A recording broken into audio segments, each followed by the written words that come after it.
피를 흘리고 생명을 얻다라는 제목으로 하나님의 은혜의 말씀 함께 상고한 바를 나누고자 합니다. 피를 흘리고 생명을 얻다. 오늘 읽은 이 레위기 12장 1절부터 8절까지 나오는 이 12장 내용 전체에는 출산한 여인에 관한 규례의 내용을 담고 있습니다. 산모가 아이를 낳으면 유출병이나 문둥병에 걸린 환자가 부정한 것처럼 부정하다고 여겼습니다. 어떻게 보면 좀 이해가 가지 않을 수도 있는데 오늘 레위기 12장 우리가 읽었는데 이 본문이 그것을 분명하게 규정짓고 있습니다. 새로운 생명의 탄생은 참 신비하면서도 감격적인 일입니다. 이 귀한 일에 쓰임받은 여인에게 요구되는 규례가 있었는데 번제를 드리라는 것, 또 속죄제를 드리라는 것입니다. 오늘 이 레위기 12장에 담겨있는 중요한 의미에 대해서 함께 상고한 바를 나누고 또 하나님 앞에 감사할 수 있는 우리가 되면 좋겠습니다. 세 가지 의미가 있는데요. 첫 번째 의미는 하나님의 따뜻함입니다. 하나님의 따뜻함. 조금 바꿔 말하면 사람을 배려해 주시는 하나님이라고 생각해 볼 수 있겠는데요. 2절을 보시면요. 이스라엘 자손에게 말하여 이르라. 여인이 임신하여 남자를 낳으면 그는 이래 동안 부정하리니 곧 월경할 때와 같이 부정할 것이며, 또 5절에도 보면요. 여자를 낳으면 그는 두 이래 동안 부정하리니 월경할 때와 같을 것이며 사녀리 깨끗하게 되면 66일을 지내야 하리라. 이렇게 말씀하고 있죠. 4절에도 보니까 남자를 낳았을 때 33일을 지내야 사녀리 깨끗하게 될 것이다. 이렇게 말씀하고 있는데요. 남자를 낳든 여자를 낳든 남자를 낳으면 일주일 동안, 여자아이를 낳으면 2주 동안 그는 부정하다 여겼습니다. 부정하다 여기는 이 기간 동안에는 성소나 성막 안에 들어가서도 안 되고 성물을 만져서도 안 됩니다. 왜냐하면 부정한 상태이기 그렇습니다. 부정한 상태이기 때문에 그렇습니다. 왜 아이를 낳았는데 부정하다고 여겼는가? 두 가지 이유가 있는데 한 가지 이유는 피를 흘렸기 때문에 그렇습니다. 피는 부정한 것이다. 짐승의 피도 손대면 부정한 것으로 여겼던 것 우리가 이미 살폈던 내용 가운데 있는데요.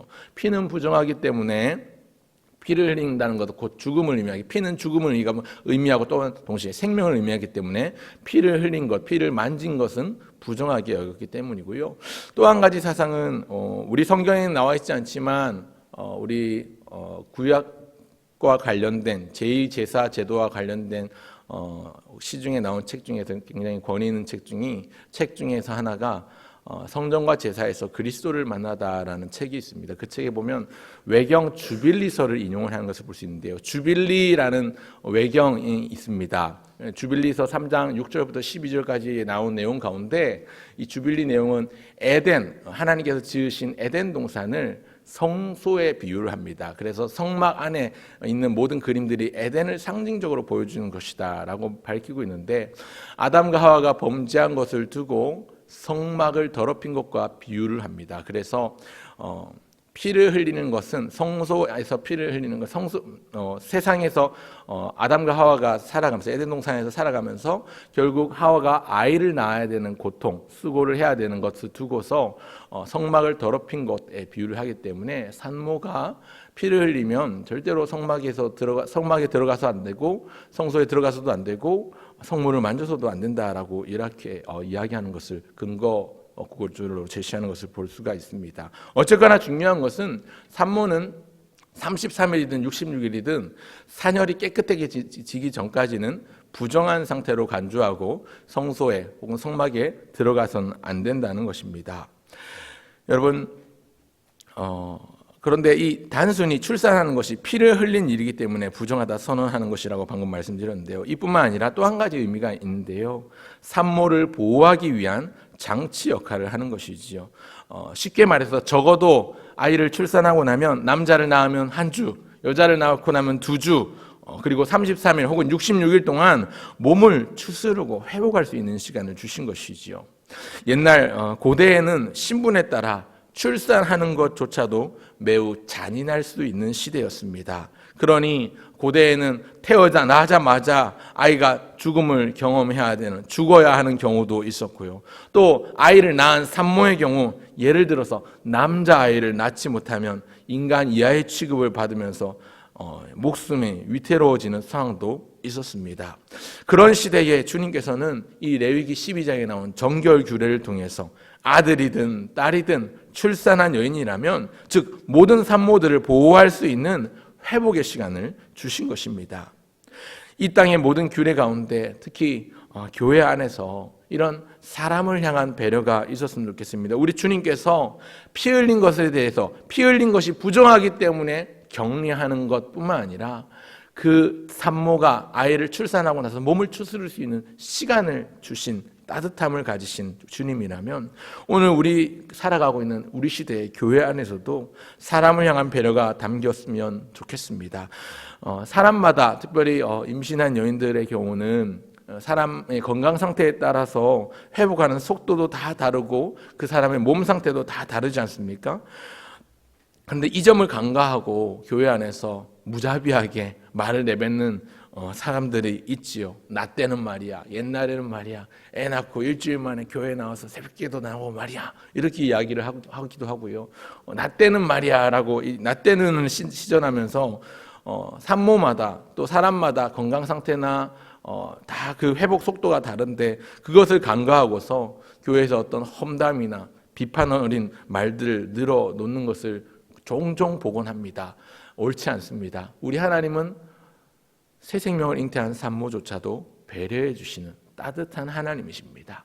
그런 따뜻함을 본받아서 우리 또한 사람에 대한 따뜻함을 가질 수 있었으면 좋겠습니다. 그런 의미에서 오늘 레위기 12장이 우리에게 주는 첫 번째 의미가 하나님의 따뜻한 배려. 우리도 주님과 같은 따뜻한 배려를 사람을 향해서 가졌으면 좋겠습니다. 그런가 하면 두 번째 의미는요, 자녀가 하나님의 선물이라는 선포입니다. 오늘 본문 6절과 7절을 보시면 재밌는 점, 또 흥미로운 점이 있는데요. 6절과 7절을 보실까요? 아들이나 딸이나 정결하게 되는 기한이 차면 그 여인은 번제를 위하여 1년 된 어린 양을 가져가고 속죄제를 위하여 집비둘기 새끼나 산비둘기를 회막문 제사장에게로 가져갈 것이요. 6절에서 말씀하고 있는 것은 정결하게 되는 기한이 차면, 즉 33일 또 66일이 지나고 나면 이 여인은 번제를 드려야 했습니다. 그래서 번제를 위해서 1년 된 어린 양을 바쳐야 했고요. 또 속죄제를 드려야 했습니다. 속죄제를 위해서 집비둘기 새끼나 산비둘기를 제사장이 가져가서 7절에 보니까 제사장이 그것을 여호와 앞에 드려서 그 여인을 위하여 제사를 드려야 했습니다. 그리하면 깨끗하리라 이렇게 말씀하고 있죠. 이는 아들이나 딸을 생산한 여인에 대한 규례이니라 이렇게 말씀하면서 마지막에 혹여 그 여인이 어린 양을 바치기에 힘이 미치지 못할 경우 번제를 드려야 될 때 형편이 되지 않으면 산비둘기 2마리나 집비둘기 새끼 2마리를 가져다가 번제물로 드리고 속죄제물로 드리라라고 가난한 자들이 잉태했을 경우에 대한 배려도 빼놓지 않고 있는데요. 여기에는 두 가지 의미가 있습니다. 먼저 번제를 드린다는 것은요, 하나님 앞에 드리는 감사의 의미가 있는 것이죠. 우리가 이미 구약에 나오는 5대 제사 가운데 번제, 소제, 속죄제, 화목제, 속건제 5가지 다 살펴봤는데 번제에 담긴 의미는 감사에 대한 의미지 않습니까? 그래서 번제로 드린다는 것은 이 아이를 주신 것에 대한, 새 생명을 주신 것에 대한 감사의 제사를 하나님 앞에 드리는 것입니다. 이게 무슨 의미가 있냐면 내 몸에서 태어난 아기를 내가 낳았지만 이 아이는 내 것이 아니라는 고백이 또한 이 안에 담겨 있습니다. 새 생명을 잉태했지만 이 생명은 내 것이 아니라 생명의 주권자여 창조주이신 주님께서 주신 아기임을 감사하는 것으로 제사하는 것입니다. 번제의 의미가 여기에 있는 것이고요. 요즘 들어 최근에는 의학이 많이 발달했기 때문에 임신이 잘 되지 않는 부부들이 자주 선택하는 선택 중에 하나가 인공수정하는 방법도 있고요. 또 시험관 아기와 같은 방법을 통해서 어떤 난임을 극복해 보려는 인간의 노력들이 많이 있습니다. 그러다 보니까 옛날에 비해서 생명 탄생의 신비가 조금은 옅어지는 느낌이 있습니다. 하지만 여전히 모든 생명은 하나님으로부터 말미암는다는 사실, 이것은 지금도 변하지 않는 진실입니다. 심지어 최근에는 인간 복제에 대한 가능성도 대두되고 있고 거의 이 과학기술과 의학이 거의 이제 인간 복제의 현실과 거의 잇닿아 있을 정도로 굉장히 많이 우리가 의학이 발달하고 과학기술이 발달했지만 여전히 많은 한계를 가지고 있고 또 여러 도덕적이고 기술적인 문제들을 떠안고 있는 것이 사실입니다.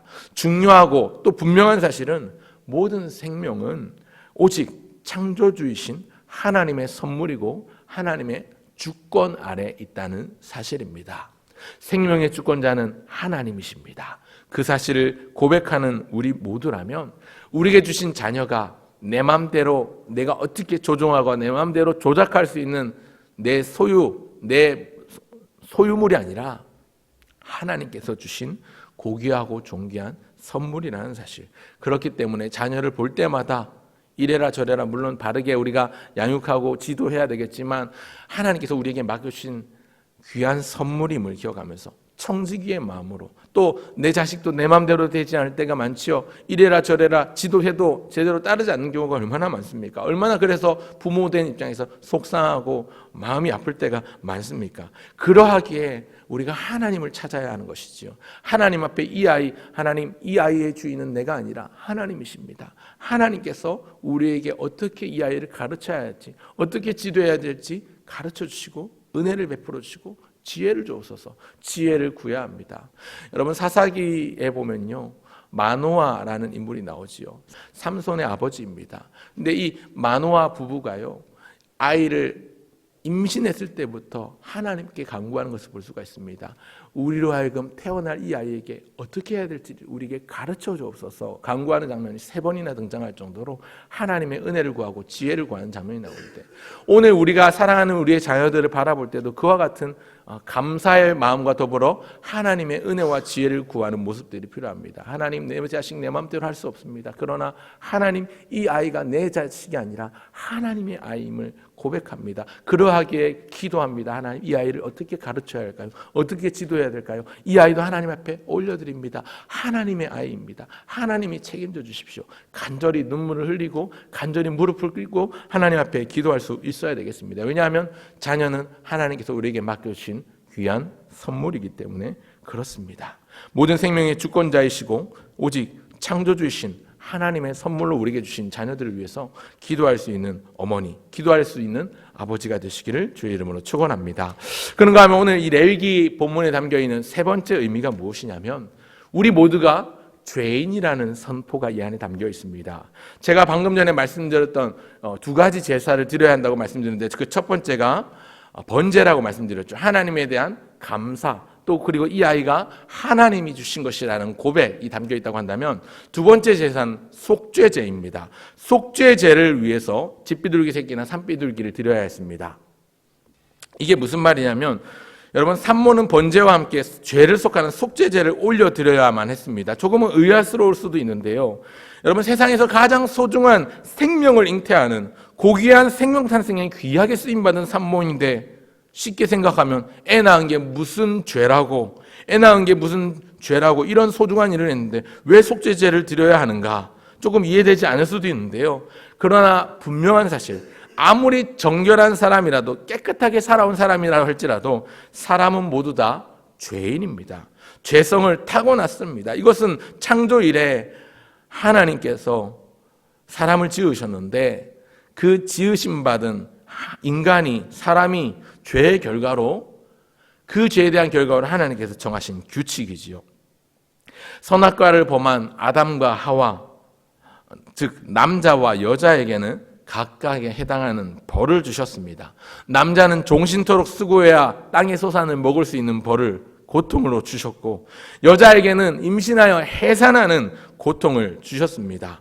이 내용이 창세기 3장 16절과 17절에 나오는데요. 이것은 죄로 얻은 죄의 결과이자 그 결과로 얻은 벌이고 사람이 져야 될 멍에입니다. 그러니 우리 인간은 날 때부터 죄 중에 태어났고 죄 가운데 살아가면서 죄와 더불어 죄와 버타며 살아가면서 그 죄로 인해서 죽을 수밖에 없는 존재들이지요. 그렇기 때문에 우리 모두에게는 그리스도이신 예수님의 십자가가 필요합니다. 히브리서 9장 22절에 보면 피 흘림이 없은즉 사함이 없느니라 그렇게 성경이 가르치고 있지요. 조금 알레고리컬하게 오늘 본문에 나타난 메타포를 찾아본다면 오늘 산모가 양수와 피를 흘려서 새 생명을 얻은 것처럼 우리 예수님께서 십자가에서 쏟으신 그 물로 인해서, 피로 인해서, 그 은혜를 인해서 저와 여러분은 잃었던 생명을 얻었고 광명을 찾게 된 줄로 믿습니다. 산모가 아이를 낳을 때 물과 피를 쏟아내죠. 양수와 피를 쏟아내죠. 그래서 부정하다고 여겼다면, 여러분, 부정한 우리 때문에 예수님께서 십자가에서 물과 피를 쏟으셨습니다. 그 살 찢으시고 그 피를 쏟으시면서 오늘도 죽을 수밖에 없는 날 위해 그 베푸신 그 은혜, 그 죽음과 맞바꾼, 자기 목숨과 맞바꾼 그 사랑을 인하여 오늘 저와 여러분은 하나님의 자녀요, 하나님의 권속이 된 줄로 믿습니다. 그렇기 때문에 그 어떤 순간에도 우리를 위해 흘리신 피와 죽으신 그 주님의 은혜에 감사할 줄 아는 우리 모두가 되기를 간절히 소원합니다. 번제가 감사의 의미라고 했다면, 우리가 하나님 앞에 드리는 감사의 의미는 하나님 우리에게 자녀 주신 것도 감사하지만 또한 속죄제의 의미처럼 우리의 죄를 속하신 예수님의 그 십자가의 은혜, 그리스도의 그 구속의 사역을 위하여 또한 감사할 수 있는 우리 모두가 되면 좋겠습니다. 얼핏 딱딱해 보일 수 있는 이 레위기 12장에 나오는 출산한 여인에 대한 규례도 우리를 향한 주님의 따뜻함이 배어 있습니다. 출산한 여인을 쉬게 할 수 있는 따뜻한 배려. 우리 사람마다 각각 건강 상태가 다르고 몸 상태가 다르고 회복 속도가 다르기 때문에 우리에게 베풀어진 그 따뜻한 배려, 그리고 자녀가 하나님의 선물이라는 분명한 선포, 또한 모든 인간은 죄인이라는 분명한 명제, 이 아래 예수님의 십자가가 우리 위에 놓여 있습니다. 오늘도 그 주님의 십자가 은혜 안에서 우리의 삶이 복된 삶이 되길 바랍니다. 그리고 그 주님의 십자가 아래서 우리가 우리에게 맡기신 자녀들을 믿음으로 잘 양육할 수 있게 되길 바랍니다. 그러기 위해서 하나님의 지혜를 구하고 하나님의 은혜를 구하는 저와 여러분 되시기를. 그래서 오늘도 새 하루를 시작할 때에 우리가 어떤 사람을 만나도 어떤 상황을 만나도 주님께서 나에게 베풀어 주신 그 십자가 은혜에 감사하며, 뿐만 아니라 우리의 자녀들을 바라볼 때도 우리에게 맡겨주신, 주님이 맡겨주신 귀한 선물인 줄 알고 청지기의 마음으로 우리 아이들을 잘 바라볼 수 있는 그런 부모가 되길 수 있기를 주님의 이름으로 간절히 축원합니다.